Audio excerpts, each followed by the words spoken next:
ইরানের সর্বোচ্চ নেতা আয়াতুল্লাহ আলী খামেনিকে নিয়ে মার্কিন প্রেসিডেন্ট ডোনাল্ড ট্রাম্পের অশোভন ও অগ্রহণযোগ্য মন্তব্যের নিন্দা জানিয়েছেন ইরানি পররাষ্ট্রমন্ত্রী আব্বাস আরাকচি। ট্রাম্প দাবি করেছিলেন তিনি ইরানের সর্বোচ্চ নেতা আয়াতুল্লাহ আলী খামেনিকে একটি কুৎসিত ও লজ্জাজনক মৃত্যু থেকে বাঁচিয়েছিলেন।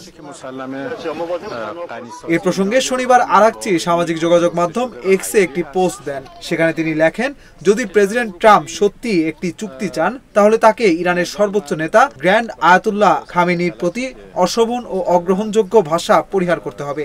তার কোটি কোটি সমর্থকের অনুভূতিতে আঘাত করা বন্ধ করতে হবে। ইরানের পররাষ্ট্রমন্ত্রী আরও বলেন, মহান ও শক্তিশালী ইরানি জনগণ বিশ্বকে দেখিয়েছে যে ইসরায়েলি শাসন ব্যবস্থাকে আমাদের ক্ষেপণাস্ত্র হামলা থেকে বাঁচতে বাধ্য হয়ে তাদের বাবার কাছে আশ্রয় নিতে হয়েছে। তারা হুমকি ও অপমান সহজে মেনে নেয় না। বার্তা সংস্থা এএফপি জানায়, গত সপ্তাহের শেষের দিকে যুক্তরাষ্ট্র 3টি ইরানি পারমাণবিক স্থাপনায় হামলা চালায়, যদিও সেগুলোর কার্যকারিতা নিয়ে এখনো মতবিরোধ রয়েছে। এর আগে গত 13 জুন থেকে ইসরায়েলও ইরানে হামলা শুরু করে।